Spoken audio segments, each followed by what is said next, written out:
প্রিয় বন্ধু, আমি তোমার সুতাপন। আর আমার পডকাস্টে তুমি শুনছো কথায় কথায়।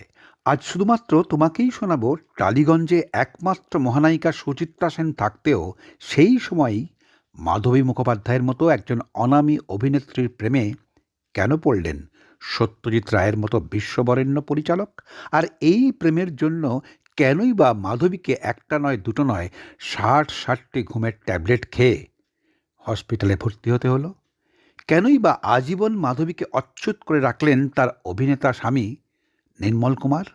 যে প্রেম রায় পরিবারের বনেদিয়ানার বনেদে ফাটল ধরিয়ে টলিউডের পাঁচিল টপকে বলিউড ছাড়িয়ে আছড়ে পড়েছিল হলিউডে, সেই হেভিওয়েট তুমুল প্রেমের ঢেউ কেমন করে উতলে উঠল আর কেনই বা আছড়ে পড়ল, সেটা জানতে অবশ্যই বন্ধু চ্যানেলটা সাবস্ক্রাইব করে বেল আইকনটা প্রেস করে অল করে দিয়ে শুনতে থাকো।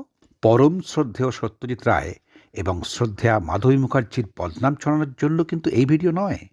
তাদের এই প্রেম, যেটা ছাপার অক্ষরে প্রথম প্রকাশ পেল সত্যজিৎ রায়ের সঙ্গে নিজের সম্পর্ক নিয়ে স্বয়ং মাধবী মুখোপাধ্যায়ের খোলামেলা সাক্ষাৎকারে 1992 সালে ঝড় তুলেছিল ইলাস্ট্রেটেড উইকলি পত্রিকায় সাংবাদিক এস.এন. আবদির এই সাক্ষাৎকার। ঘুরে ফিরে 3 দশক পরে শতাব্দীর সেরা সাক্ষাৎকারটিকেই লেখক সাংবাদিক শীর্ষেন্দু চক্রবর্তীর অনুবাদে প্রকাশ হলো সংবাদ প্রতিদিন ডিজিটাল ডেস্কে।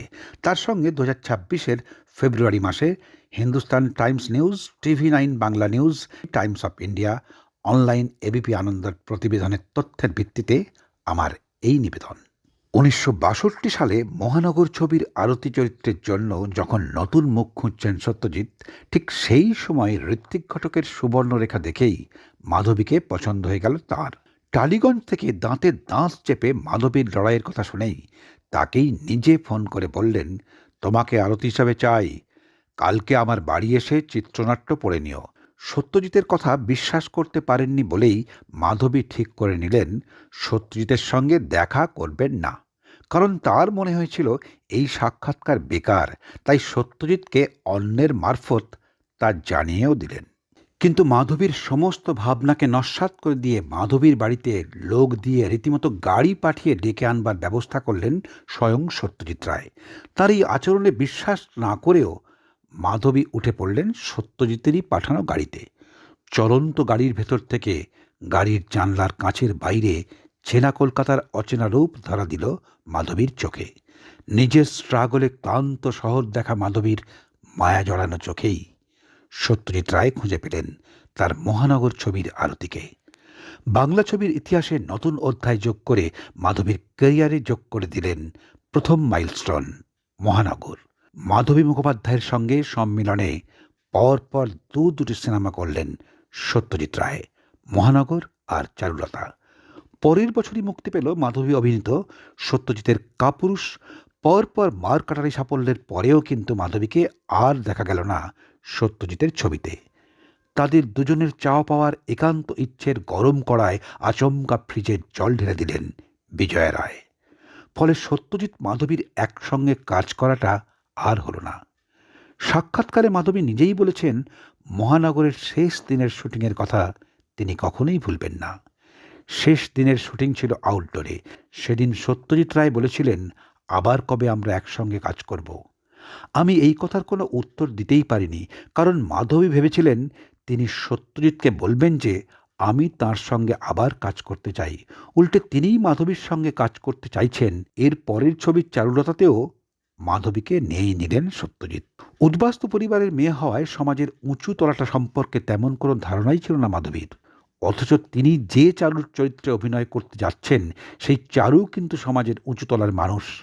চারু হয়ে উঠতে সত্যজিৎ বাবু এবং তার স্ত্রী মঙ্কদি অনেক কিছু শিখিয়ে দিলেন মাধবীকে। তারপর মাধবীর ক্যারিয়ারে এলো কাপুরুষ। এটাই তার সঙ্গে সত্যজিৎ রায়ের শেষ সিনেমা। মাধবী নিজেই জানিয়েছেন, সত্যজিৎ রায়ের সঙ্গে তার প্রেমের ঘটনাটার সঙ্গে ইউনিটের সবাই জড়িত ছিলেন। প্রত্যেকের মধ্যে এই ধারণাটাই জন্মেছিল যে মাধবী নাকি খুব খারাপ মহিলা। তবে যা ঘটেছিল তা নতুন না হলেও এই সব ঘটনাতে পুরো দোষটাই মহিলাদের দেওয়াটাই রীতি। তাই নিজের স্বামীকে ছেড়ে চলে আসার 24 বছর পরেও সব দোষটা মাধবীকেই দেওয়া হলো। যেমন উত্তম কুমারের সঙ্গে প্রেমের ক্ষেত্রে উত্তম কুমার মারা যাওয়ার এত বছর পরেও সমস্ত দোষটাই চাপিয়ে দেওয়া হয়েছে সুপ্রিয়া দেবীর ওপরে। মাধবী নিজেই বলেছেন সমস্যার শুরু কাপুরুষ ছবির শুটিংয়ের সময়, আর সেই সময়ই মাধবী বুঝতে পারলেন তাঁকে থামতে হবে। তাই ঠিক করে নিলেন আর কোনোদিনও কাজই করবেন না সত্যজিৎ রায়ের সঙ্গে। নিজের এই সিদ্ধান্তে জীবনের শেষ দিন পর্যন্ত অটল থাকবেন বলে পরিষ্কার জানিয়েও দিলেন। কথায় বলে না, মেয়েদের বুক ফাটে তবু মুখ ফোটে না। তাই শুটিংয়ের মাঝে মাধবী তার প্রবল যন্ত্রণাটা কাউকে বুঝতেই দেননি। চরম কষ্ট বুকে নিয়ে পরম যত্নে শেষ করলেন কাপুরুষ ছবির কাজ। তিনি তখন অবিবাহিত হলে কি হবে? তার ভালোবাসার মানুষটা এক ছেলের বাবা। একজন মহিলা হয়ে অন্য একজন মহিলার প্রতি ক্ষতি না করে, নিজের কষ্টকে সহ্য করতে না পেরে আত্মহত্যার রাস্তাটাই বেছে নিলেন। আর সেই জন্যই তিনি 60টি ঘুমের ওষুধ খেয়ে টানা 4 দিন অচৈতন্য অবস্থায় ছিলেন মেডিকেল কলেজ হসপিটালে। বিষয়টাই পুলিশ কেসও পর্যন্ত হয়েছিল। ঘটনাটা তার বিয়ের অনেক আগে, 1968 সালে। আত্মহত্যা করতে যাওয়ার প্রধান কারণ তার ভালোবাসার মানুষটার সঙ্গে নিজের নাম জড়িয়ে কেচ্ছা রটানো হচ্ছিল। তাই মনে হলো নিজেকে শেষ করলেই সব শেষ হয়ে যাবে। কারণ আমাদের সমাজ এই ধরনের সম্পর্ককে কখনো মেনে নেয়নি। আর এই ভালোবাসাটা যে একতরফা নয়, তাই স্বয়ং সত্যজিৎ রায় নিজেই বলেছেন, আমি জীবনে এত কিছু অর্জন করেছি, এত সম্মান পেয়েছি, সমাজ কি আমার একটা ছোট্ট অপরাধ মেনে নেবে না? উত্তরে মাধবী বললেন, না, এ সমাজ আপনার উচ্চতায় পৌঁছতেই পারেনি, তাই এই সম্পর্ক কখনোই মেনে নেবে না। অপরাধ বলতে সত্যজিৎ ঠিক কী বোঝাতে চেয়েছিলেন? তিনি কি মাধবীকে বিয়ে করতে চেয়েছিলেন? সাংবাদিকের এই প্রশ্নের উত্তরে মাধবী জানিয়েছেন, এখন আর এই প্রশ্নের কোনো অর্থই হয় না। তখন অবিবাহিতা ছিলেন মাধবী, ফলে তার ক্ষেত্রে বিয়েতে অরাজি হওয়াটার কোনো কারণ ছিল না। কিন্তু অপরাধ বলতে কি বলতে চেয়েছিলেন সত্যজিৎ? মাধবীর মতে তিনি আমায় ভালোবাসতেন, আর সেটাই ছিল ওর সবচেয়ে বড় অপরাধ। সমাজের চোখে আমাদের সম্পর্ক ছিল অবৈধ। আমার মনে হয় আমি যদি তখন বলতাম যে এটা কোনো অপরাধ নয়, তাহলে সমস্যাটা অনেকটাই কম হতো। আগন্তুক মুক্তি পাওয়ার পর সত্যজিৎ মাধবীকে বিশেষ হয়ে থাকবার জন্য আমন্ত্রণ জানিয়েছিলেন, কিন্তু মাধবী তাকে নিজের শুটিংয়ের ব্যস্ততার কথা জানিয়েছিলেন সেই শোতে আসার জন্যেও। তারপরেও সত্যজিৎ জোর করেছিলেন মাধবীকে। সেই শোয়ে এসে এতদিন পরে সত্যজিৎ রায়কে দেখে মাধবী আবিষ্কার করলেন এতদিনে তার ভালোবাসার মানুষটি ঠিক কতখানি আত্মবিশ্বাস হারিয়েছেন। মাধবী তখনই বুঝতে পারলেন সত্যজিৎ রায় আর বেশি দিন বাঁচবেন না। এরপর নার্সিংহোমে জীবনের শেষ দেখা হিসাবে সত্যজিৎ রায়কে দেখতে গিয়েছিলেন মাধবী। তারপর উনি আমাদের ছেড়ে চলে গেলেন। 6-এর দশকে যখন তাঁদের প্রেম কাহিনীর দুর্গন্ধ মেশানো নোংরা ধোঁয়া আকাশে বাতাসে ভেসে বেড়াচ্ছে, সেই সময় মাধবী নিজেই সম্পর্কটা একেবারে শেষ করে দিলেন। কারণ মাধবীর অন্তরাত্মাই বাধা দিয়েছিল মাধবীকে। তাই মাধবী নিজেই নিজের স্বামীকে সত্যজিৎ রায়ের সঙ্গে তার নিজের সম্পর্কের আদ্যোপান্ত একেবারে পরিষ্কার করে বলেছিলেন সত্যজিৎ রায়কে। সবকিছুরই হয়তো একটা শেষ আছে, ফেরার আর কোনো রাস্তাও খোলা ছিল না। মাধবী বলছেন যে আমরা শুধু সামনের দিকে তাকিয়ে হাঁটতে পারি। আমার স্বামীও আমায় ফিরিয়ে নিয়ে যাওয়ার চেষ্টা করেছিলেন। একজন নারী যে তার সমস্ত দুঃখ সমস্ত কষ্ট নিয়ে একা থাকতে পারে, স্বয়ং মাধবী তার একটা উদাহরণ তৈরি করতে চেয়েছিলেন। সাংবাদিক মাধবীকে তাঁর গর্ভে সত্যজিতের সন্তান জন্ম নেওয়ার প্রসঙ্গ জিজ্ঞাসা করলে মাধবী জানালেন না, এটা তার মনে হয়নি। কারণ মাধবী রবীন্দ্রনাথের শিষ্যা। তার শিক্ষা বলে ভালোবাসা এমনই একটা জিনিস যার জন্য সবসময় একটা দূরত্বের প্রয়োজন। তাই কাউকে প্রাণ দিয়ে তিনি ভালোবাসতেই পারেন, কিন্তু তার মানে এই নয় যে তিনি আমার সম্পত্তি। একজন প্রবাদ প্রতিম মানুষের সঙ্গে সম্পর্কের পরেও মাধবীর জীবনে যারা এসেছেন তাদের সঙ্গে মাধবীর সম্পর্ক নিয়ে সাংবাদিকের প্রশ্নের উত্তরে মাধবী বলেছেন, তার জীবনের একমাত্র পুরুষ তিনি, বাকিদের সঙ্গে তার কোনো তুলনাই চলে না। পুরুষ চরিত্রের দুটি দিক থাকে, একটি শারীরিক, অন্যটি মানসিক। সত্যজিৎ বাবুই একমাত্র মানুষ যার হাত তিনি সারা জীবন ধরে আঁকড়ে ধরতে চেয়েছেন। এত কিছুর পরেও জীবনের নতুন অধ্যায়ে 68-তে স্বামীর হাত ধরেছিলেন মাধবী। তবে এটাও জানিয়েছেন সত্যজিৎ বাবু ছাড়া তিনি জীবনে যখনই অন্য কারোর হাত ধরেছেন, তখন এই হাতটা ধরেছেন শুধুমাত্র সেই মানুষগুলোকে সাহায্য করবার জন্য। একমাত্র সত্যজিৎ রায় মাধবীর কাছে ছিলেন একমেব দ্বিতীয়ম। আর এই শব্দবন্ধটা মাধবী ঈশ্বরের জন্যেও ব্যবহার করেন। সত্যজিৎ রায়ের সঙ্গে শারীরিক সম্পর্ক নিয়ে প্রশ্নের উত্তরে তিনি জানিয়েছেন, শারীরিক সম্পর্ক স্থিতিশীল হয় না, কিন্তু 6-এর দশকে তাঁদের দুজনেরই বয়স তো কম ছিল, সামনে কোনো বাধাও ছিল না। মাধবী নিজে অত্যন্ত ঠান্ডা প্রকৃতির মহিলা, তাকে সারাদিন খেতে না দিয়ে যদি খুব ভালো গান শোনান তাতেই খুশি থাকবেন তিনি। কিন্তু সব পুরুষ তো সমান হন না। আর এরপর এই বিষয়ে আর কোনো কথাই বলতে চাননি তিনি। সত্যজিতের সঙ্গে তার সম্পর্কের কথা স্বামীকে আগেভাগে নিজেই জানিয়েছিলেন মাধবী, কারণ শুরু করতে চেয়েছিলেন নতুন করে নতুন জীবন। আর এই নতুন জীবনে কোনো রকম গোপনীয়তা থাকুক তা তিনি মোটেই চাননি।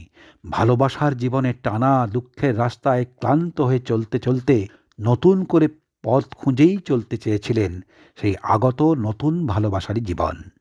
কিন্তু মানুষ ভাবে এক আর হয় এক। আর সেই জন্যই স্বামীর কাছে কোনো কিছু গোপন না করার সত্ত্বেও মাধবীর স্বামী মাধবীর সঙ্গে সেই ভাষাতেই কথা বলতেন যে জঘন্য কদর্য ভাষায় কাজের লোককে তার স্বামী এক ঘর লোকের সামনে বেইজ্জত করবার জন্য সেই সমস্ত ভাষাগুলো ব্যবহার করতেন। মাধবীর স্বামী নিজে বাবা হয়ে নিজের মেয়েদেরকেও কথা বলেছেন যে, তোমরা কি জানো তোমাদের মায়ের প্রেমিকের নাম কি? কিন্তু ধীরে ধীরে বদলে গেল অধ্যায়গুলো। সত্যজিতের জীবন অবসানে মাধবীর মনে হয়েছিল একটা যুগের অবসান হলো।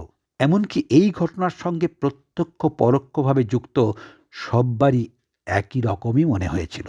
এই বিষয়টা নিয়ে মাধবীর মনে হয়েছিল সত্যজিতের সঙ্গে চরম অন্যায় করা হয়েছে। সত্যজিৎ রায় এটা আশা করেননি যে মাধবী তার সঙ্গে একেবারেই সম্পর্ক রাখবেন না। তার সঙ্গে সম্পর্ক রাখা উচিত ছিল, কারণ কিছু ভালো কথা সমবেদনা কারোর ক্ষতি করে না। কিন্তু সেই কথাগুলোই একজন মরণাপন্ন মানুষকে আবার নতুন করে বেঁচে উঠবার শক্তি যোগায়। আর এই জন্যই মাধবীর মনে হয়েছিল যে ভালোবাসার মানুষটির প্রতি অন্যায় করেছিলেন তিনি। বয়সের ভারে নয়, বেঁচে থাকা অবস্থাতেই ভালোবাসার মানুষটির সঙ্গে চিরন্তন বিচ্ছেদের বেদনা বুকে নিয়েই ভালোবাসাহীন জীবনে সত্যজিতের বাঁচার ইচ্ছেটাই চলে গিয়েছিল অনেক আগেই। তাই মারা গিয়েছিলেন তিনি। সুতরাং মাধবীর উচিত ছিল সব্বার জন্য তাকে বেঁচে থাকার অনুরোধ করা, সব্বার হয়েই। এবার স্বয়ং সত্যজিৎ রায় মাধবী সম্পর্কে কি বলছেন সেটা একবার শুনে নি। I first saw Madhabi in Mrinal Sen's film Baishe Sabun. Before that I had seen pictures of her in film magazines, and it seemed that a new actress of promise, judging by the looks, had appeared on the screen, and I was very keen to see her performance. Mrinal's film proved that she had quite a reserve of talent, and I offered her the leading role in my film Mahanagar. এই ধান্দা সর্বস্ব সময়ে ভালোবাসার জন্য ভালোবাসার নিদারুণ সত্যিটা কেমন লাগলো? চ্যানেলটা সাবস্ক্রাইব করে লাইক, কমেন্ট, শেয়ার করে বেল আইকনটা প্রেস করে অল করে দিয়ে অবশ্যই জানাবে। আর যদি এই দুটি মানুষকে অন্তর থেকে ভালোবেসে থাকো তাহলে অন্তত এই ভিডিওটায় একটাও নোংরা কমেন্ট নয়, কিন্তু আমার এই স্বনির্বন্ধ অনুরোধটুকু অবশ্যই রেখো। শুধুমাত্র ভালোবাসার জন্যই তুমিও ভালোবেসো বন্ধু। সবার আগে তুমি ভালো থেকো বন্ধু। টাটা।